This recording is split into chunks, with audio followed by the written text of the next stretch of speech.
Magandang araw mga ka-tracker, welcome sa ating YouTube channel vlog. For today's video ay ipakita ko sa inyo itong ilalabas naming dalawang unit. Ito po ay Mitsubishi Canter Wide 14 feet aluminum closed band body 6-wheeler. Itong isang unit mga ka-tracker, kung makikita nyo 6 studs po ito. Malaki po yung gulong niya, pang forward or pang fighter. Naka 225 by 80 17.5.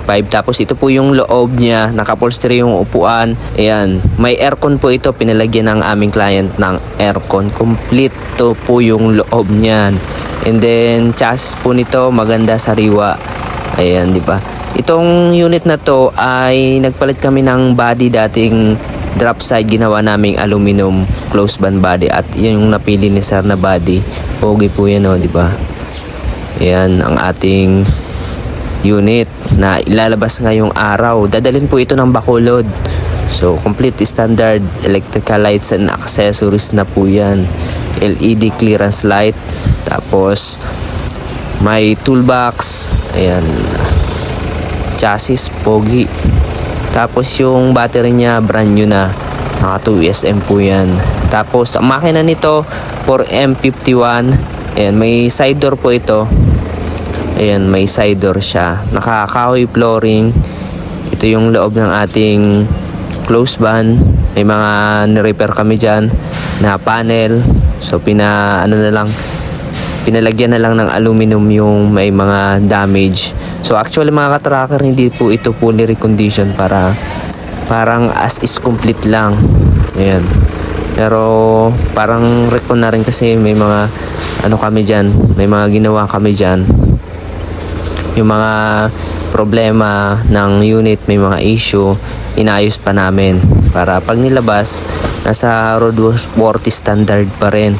May plaka na rin to, at naglagay kami ng windbreaker para babagay sa aluminum closed band body natin para iwas dragging.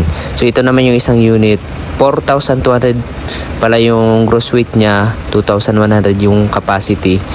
And then, ayan, ito yung loob ng ating unit. So, winax pa natin yung cab niyan. Tapos yung loob, nag-wax tayo para mabango at makintab yung ating unit. So, retouch pintura. Ayan, ito yung chassis ng isa. Alright, malaki yung fuel tank. Ayan, Japan Surplus tires. Ito naman, 5 stud. Tapos molye po lahat yan, pati harap. Tapos running guard, 1 layer. Ito naman yung clearance light nito sa baba, naka M4 type clearance light. Tapos sliding yung pinto sa likod. Ayan, van light, kahoy flooring din. So yan po yung ating isang unit. Naka-grill din yung tail light niya. Ayan, di ba?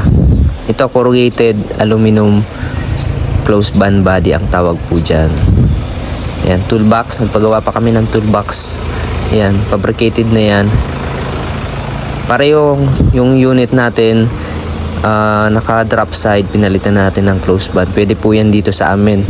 Kung ang prepared yung body ay hindi angkop dun sa nakalagay na body sa original niya, pwede nating palitan. Ayan, gumagana lahat, di ba? Pogi na po yan. So ang client natin ay from Iloilo. Shoutout sa mga taga Iloilo dyan. So repeat buyers na po natin ito.